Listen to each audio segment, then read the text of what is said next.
Innovate. Enable.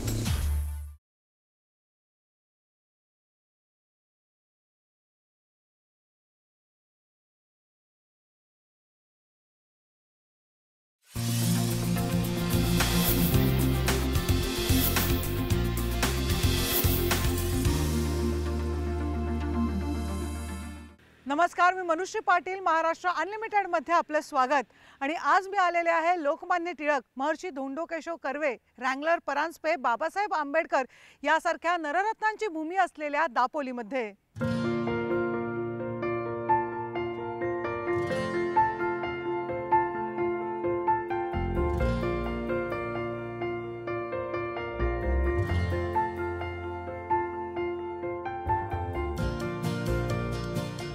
रत्नागिरीच्या कुशीत वसलेल्या दापोलीमध्ये पिकनिकसाठी आवश्यक असणारे सगळे पैलू आहेत.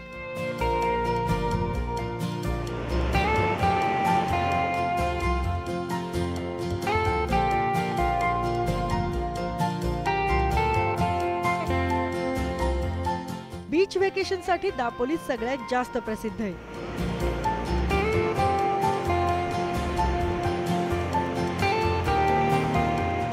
लांबलचक समुद्रकिनारे, मंदिरं आणि समुद्र किल्ल्यांसारख्या अनेक जागा दापोलीचं सौंदर्य वाढवतात. पण त्याचबरोबर महाराष्ट्रातला सगळ्यात मोठा मासळी बाजार सुद्धा दापोलीमध्येच आहे. आणि आम्ही आमच्या पर्यटनाची सुरुवात या हर्णे बंदरावरूनच केली. जर तुम्ही पक्के मासे खाणारे असाल तर दापोलीला आल्यावर तुम्ही चांगलेच खुश व्हाल. कारण दापोलीतल्या हर्णे बीचवर सकाळ संध्याकाळ माशांचा हा लिलाव होतो. ताजे ताजे आणि वेगवेगळ्या प्रकारचे मासे तुम्हाला इथे स्वस्त आणि मस्त दरामध्ये उपलब्ध होतील. त्यामुळे अगदी लांबून लांबून पर्यटक सुद्धा खास मासे खरेदी करण्यासाठी या हर्णे बीचवर येतात. हर्णे बंदराचं वैशिष्ट्य म्हणजे इथे सकाळी आणि संध्याकाळी होडी भरभरून मासे येतात. सुरमई, बांगडा, पापलेट, कोळंबी, लॉबस्टर्स, टूना फिश आणि अशा बऱ्याच प्रकारचे मासे या बंदरावर रोज उतरतात. हर्णे बंदरला होरे येतात. दोन्ही टाइम होरे येतात. सकाळ संध्याकाळ मच्छी एकदम फ्रेश येते. आणि गावागावची लोक येतात. पुण्यातून येतात, कराडचे येतात, पाटणचे येतात, सांगलीचे येतात, मिरजचे येतात आणि मुंबईशी येतात. मच्छी सगळी सुरमई, पापलेट, कोलंबी, शेवण मच्छी अशी प्रत्येक लांचीला कटे 20,000ची भेटते, कधी 50,000ची भेटते, कधी 10,000ची पण भेटते. पुण्या बिण्याला माल, मुंबईचा माल जाते तिकडून. आणि छोटे होरे आहेत ना कोलंबीचे तर डेली येतात बंदराला. दररोज मासे विकत घ्यायला हजारो लोक इथे येतात. तुम्ही जर पर्यटनासाठी दापोलीला गेला असाल तर इथून मासे घेऊन तुमच्या हॉटेलमध्ये बनवायला देऊ शकता.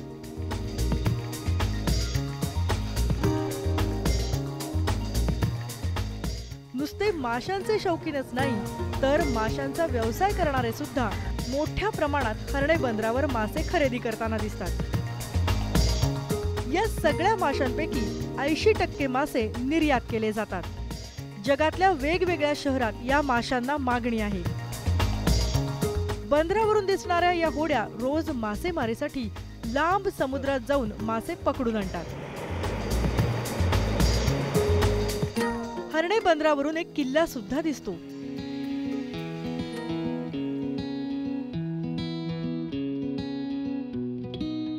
पाण्यात असलेला हा किल्ला सुवर्णदुर्ग म्हणून ओळखला जातो.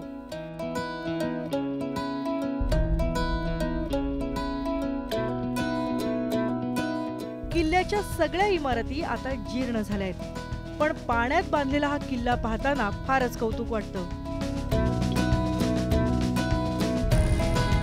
असं सांगण्यात येतं की 1660 मध्ये शिवाजी महाराजांनी हा किल्ला बांधला आणि समुद्र मार्गे येणाऱ्या शत्रूवर नजर ठेवण्यासाठी याचा वापर सुरू केला. हर्णे बंदरावर आलेले बरेच पर्यटक हा किल्ला पाहायला जातात.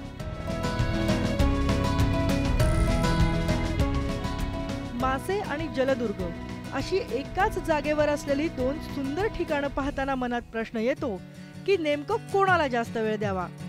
पण किल्ला बघून झाल्यावर आम्ही या ताज्या माशांची चव घेण्याचं ठरवलं.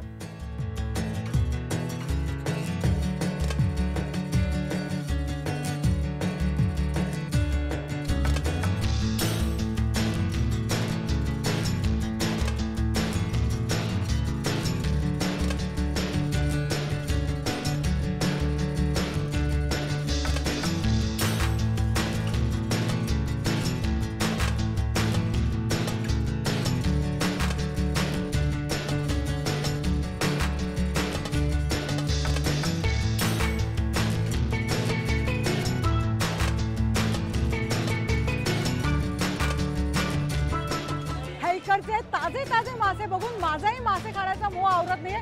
मी सुद्धा घरी जाऊन मस्तपैकी फिश तळणार आहे. पण तुम्ही कुठेही जाऊ नका, पहा फक्त IBN लोकमत.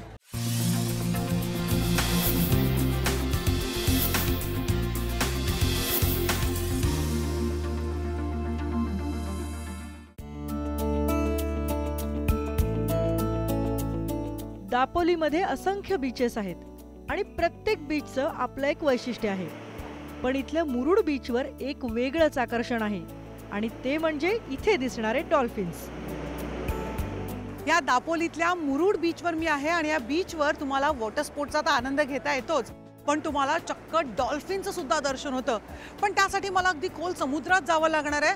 माझी बोट तर तयार आहे, खूप उत्सुक आहे मी डॉल्फिन बघायला. चला तर मग.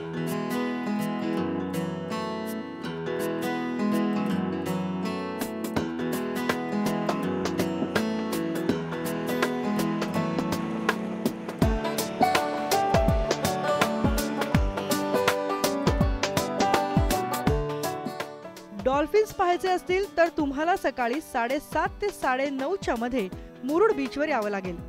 इथे बोटीमधून डॉल्फिन्स दाखवायला नेतात.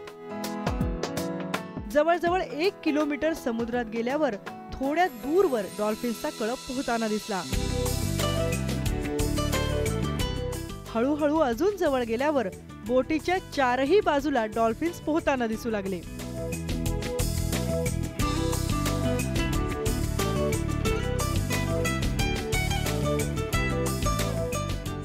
5 किंवा 6च्या ग्रुपमध्ये हे डॉल्फिन्स दिसत होते. त्यात काही राखाडी रंगाचे होते तर काही काळ्या रंगाचे. बोटीतले सगळे पर्यटक आपापले मोबाईल काढून हे सुंदर दृश्य शूट करू लागले.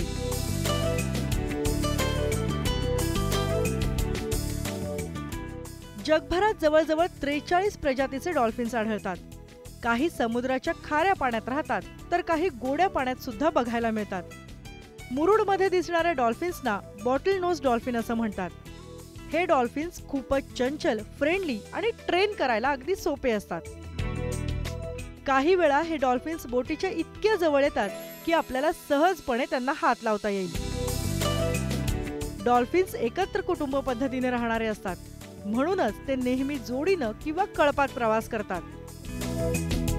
आणि स्वभावानं चंचल असल्यामुळे अचानक पाण्यातून वर उडी मारताना सुद्धा तुम्हाला इथे डॉल्फिन्स दिसतील. आणि असा सुंदर नजारा बघितल्यावर डॉल्फिन स्पॉटिंगसाठी पहाटे पहाटे उठून आल्याचं अगदी सार्थक होऊन जातं. डॉल्फिन्स बरोबरच मुरुड बीचवर वॉटर स्पोर्ट्सचा पण मनसोक्त आनंद घेता येतो. Speed boat, banana ride, beach bike, parasailing असे अनेक पर्याय इथे उपलब्ध आहेत.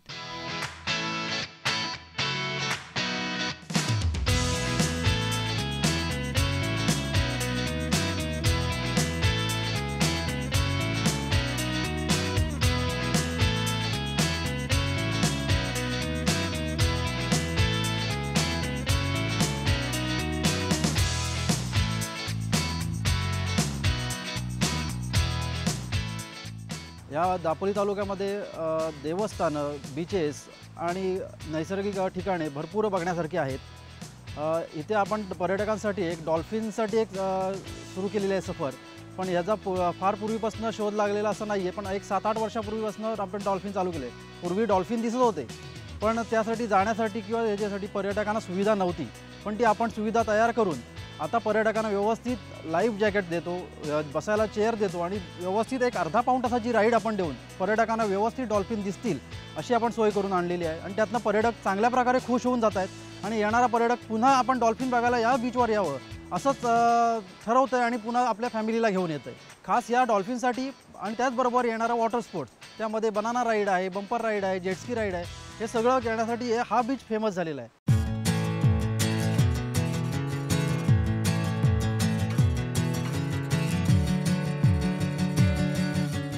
मुरुड बीचवरून निघाल्यावर जवळच तामसतीर्थ नावाचं एक सुंदर बीच आहे आणि इथून स्कुबा डायव्हिंगचा आनंद घेता येतो.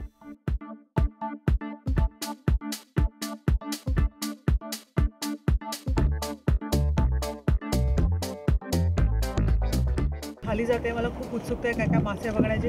पण माझ्याबरोबर एक गाईड आहे, त्यांच्या मदतीने मी खाली जाण्याचा प्रयत्न करणार आहे. सो बेस्ट ऑफ लक तुम्ही.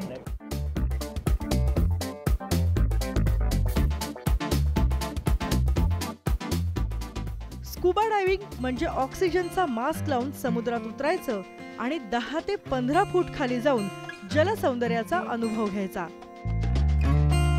सध्या दापोलीमध्ये एकाच जागेवर स्कुबा डायव्हिंग होतं. सनरीफ डायव्हिंग ॲडव्हेंचर इथे तुम्हाला स्कुबा डायव्हिंगचा हा आनंद घेता येईल. दापोलीमध्ये स्कुबा डायव्हिंग फक्त आपल्या तामस्ते बीचमध्ये, जे बुरुंडी तामस्ते बीच आहे ना, तिथेच होते. एक मग आम्हीच करतो. आज गेल्या 8 महिन्यापासून हे चालू केलं.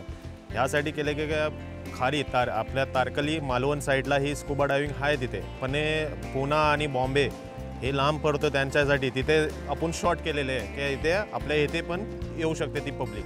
एवढा लांब त्यांचा ट्रॅव्हल तिथे नको जायला, का ते जायला तिथे कमीत कमी 1 दिवस जातो. तिथे आपल्या इथे कमीत कमी 1-3 तासांमध्ये पोचतं आहे. एवढं स्कुबा डायव्हिंग तिथे करायचं फक्त साठी आपला ह्या होता की इथे आपल्या जवळच करायचं. बघून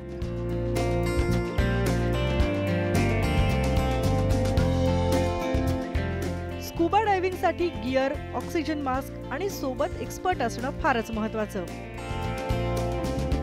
ज्यांना हाय बीपी किंवा हृदयाचे आजार आहेत त्यांनी शक्यतो स्कुबा डायव्हिंग करू नये.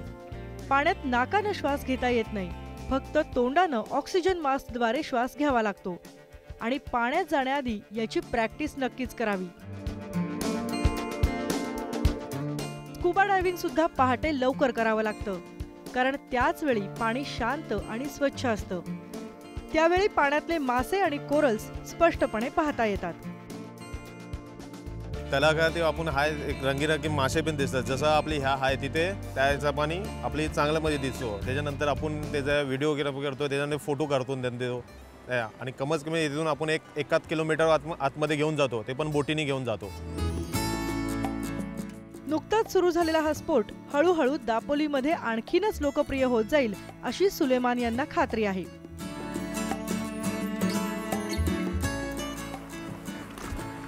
पाण्याखालचा हे सुंदर विश्व बघायचा अनुभव खूपच एक्साइटिंग असा होता.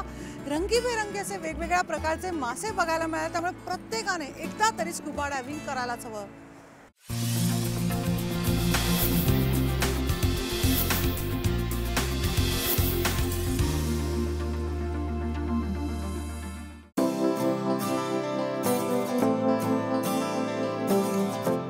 दापोलीमध्ये अनेक देवस्थानं आहेत. काही समुद्राच्या किनाऱ्यावर, काही डोंगरावर तर काही दाट जंगलात. हर्णे बंदरावरून पुढे गेलात की एक सुंदर कलाकृती आपलं लक्ष वेधून घेते. समुद्राला अगदी लागून असलेलं हे मंदिर प्रभू रामचंद्रांचं आहे. आतमध्ये जाताना 2 स्तंभ लागतात. त्यावर विविध मूर्ती बनवलेल्या आहेत. देवळाच्या गाभाऱ्यात राम, लक्ष्मण, सीता आणि मारुतीची मूर्ती आहे.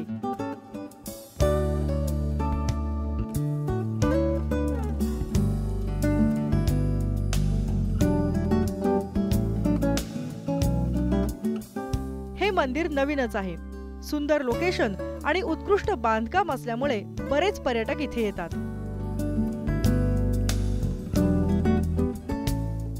तिथूनच काही अंतरावर आंजर्ले गाव आहे.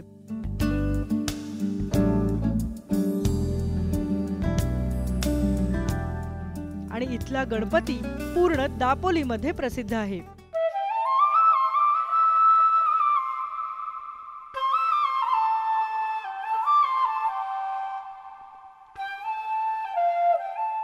गणपतीची आपण अनेक मंदिरं बघतो. अगदी महाराष्ट्रातच नाही, देशातच नाही तर जगभरात गणपतीची अनेक मंदिरं प्रसिद्ध आहेत. आणि प्रत्येक मंदिराची वेगळी अशी कहाणी आहे. दापोलीतल्या कड्यावरच्या गणपतीची सुद्धा अशीच एक कहाणी आहे, जो समुद्रातून थेट कड्यावर चालत गेला.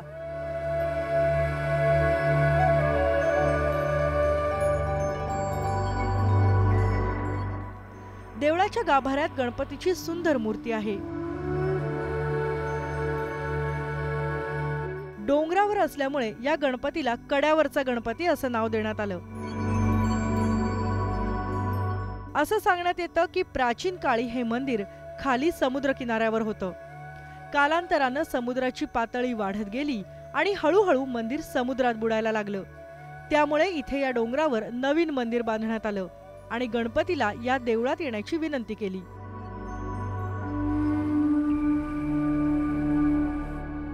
नवीन मंदिरात प्रवेश करताना गणपतीनं एक पाऊल डोंगर माथ्यावर आणि दुसरं पाऊल थेट देवळात ठेवलं.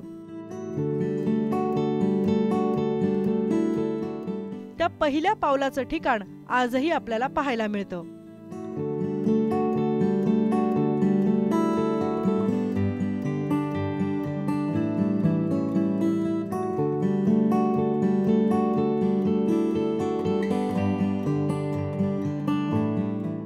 रोज गणपतीची पूजा आणि आरती केली जाते.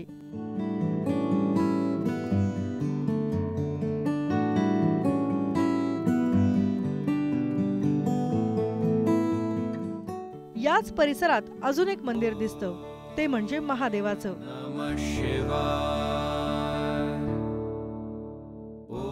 मंदिराच्या बाहेर सुंदर तुळशी वृंदावन आहे. आतमध्ये शिवलिंग पाहायला मिळतं.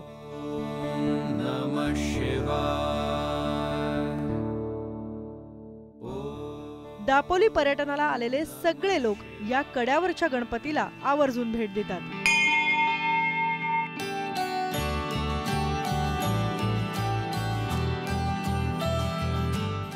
दापोलीमध्ये कोकणाचं अस्सल सौंदर्य बघायचं असेल तर आसूद गावच्या केशवराज मंदिराला नक्कीच भेट द्या.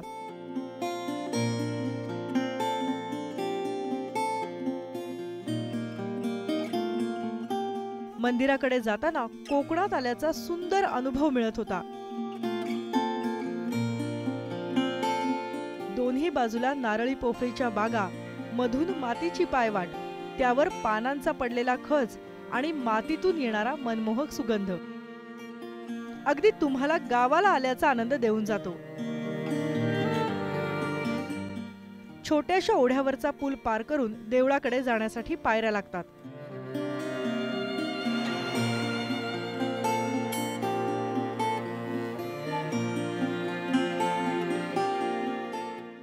जवळजवळ 150 पायऱ्या चढल्यानंतर हे सुंदर देऊळ दिसतं.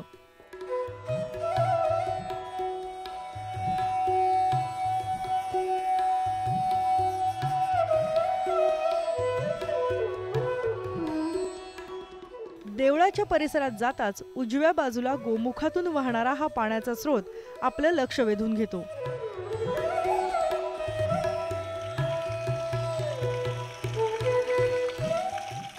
डोंगरातून येणारं हे पाणी थंडगार आणि गोड आहे. असं म्हणतात की वर्षाचे 12ही महिने हे पाणी असंच वाहत असतं.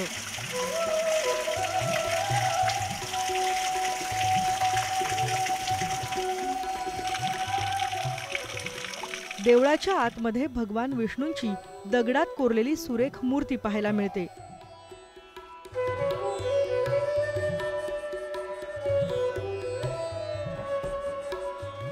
समईच्या प्रकाशात सफेद धोतर नेसलेली ही मूर्ती पाहून मन अगदी शांत होऊन जातं.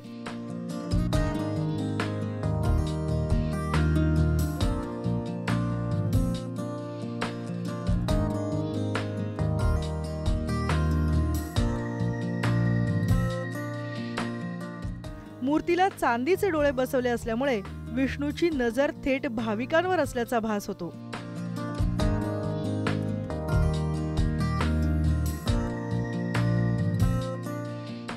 दापोलीमध्ये पर्यटनासाठी आल्यावर बीचेस सोबतच देवळांचं दर्शन घेतलं तर पर्यटनाची इच्छा नक्कीच पूर्ण होईल. निसर्गाने नटलेल्या दापोली पर्यटनाची सफर आपण इथेच थांबवतो आहोत, पण पुन्हा भेटणार आहोत एका नवीन पर्यटन स्थळी. तेव्हा पहा फक्त IBN लोकमत.